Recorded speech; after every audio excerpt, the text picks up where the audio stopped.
Welcome back. It is a direct consequence of the historic midterm election. That is, on January 1st, Democrats will assume overwhelming control of Harris County, including a majority on Commissioner's Court. On the campaign trail and in the weeks since voters made their call, the winners have promised significant and rapid reforms. So on this morning, we posed the question, what tangible impact will this political sea change have on the lives of Harris County residents? Will the bail bond system become more progressive and potentially less protective? Will a slate of new Democratic judges be less punitive and more therapeutic towards lawbreakers? Will new programs for the underserved be fueled by higher property taxes? Will Harris County challenge the state's sanctuary city law? All big questions are going to go to Tomaro Bell. First off, congratulations to all the Democratic candidates who were bold enough to put their names on a slate. Congratulations. What I'm looking for is serious reform in Harris County. Harris County is one of the largest counties in the country, and they do not have a minority or small business program. It is desperately needed. The city has one.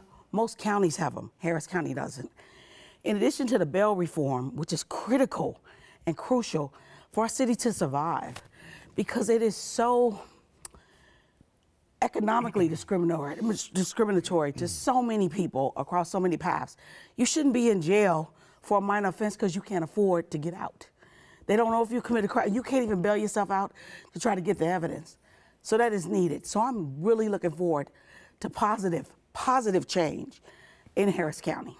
Okay, Bob Price, are you concerned about a challenge to the sanctuary city law?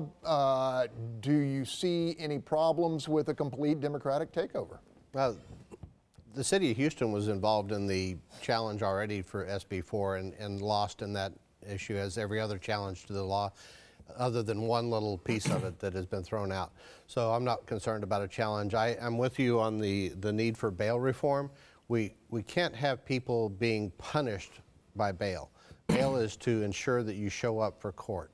And we have many cases in this county where people sit in jail for a year, and when it comes up time for their trial, they dismiss the charges because they didn't have the evidence to proceed with it, but the person sat in jail for a year because they couldn't make a bond. We need to take a real hard look at that.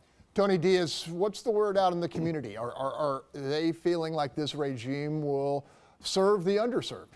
Well, Adrian Garcia came out to visit some of the college students where I teach, and he told them that he wanted to push for kindergarten for all students, and my students were excited about it.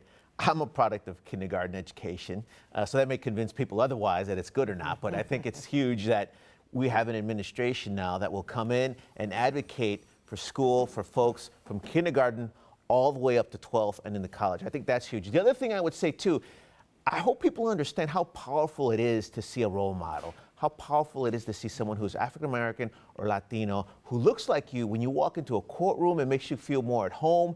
It makes sure that you're more understood, either literally as in language or at the very least culturally. So you mentioned some hard laws. Yes, education and also bail reform are huge. It'll change lives. But I'm excited now that people who look like me will be inspired by people who look like them presiding as judges. But could those reforms have a price tag?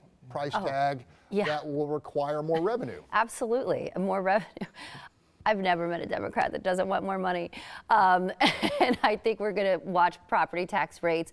You know, again, the property taxpayer, are they supposed to take another hit? It's not an endless well of money at the property tax level. It's homeowners, and homeowners only have a certain amount of money in their family budget that they can afford to pay for their home, and that is not an endless supply of funds. Furthermore, on the PR bond issue, we're talking about bail reform. We have a real problem in allowing people who are accused of a crime to go free, and they don't come back to court. This is happening already, and they don't come back, and they go out and they commit worse crimes. It will be very interesting to see what the new judges do. And there's still a fact that a lot of people don't appreciate.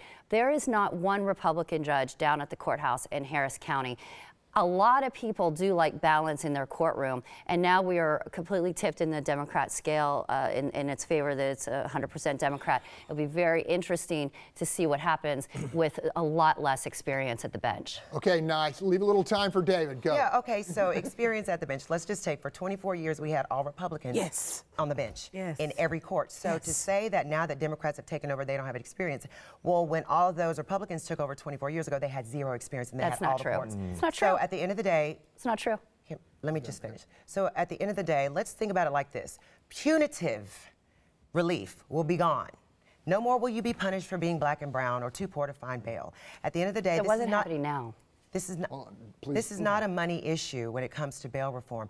We need to take the lead that Donald Trump set in motion 2 weeks ago for criminal justice reform on the national level. So he, even though we say all these things about Donald Trump, he started this reform, and so now it's carrying to Harris County.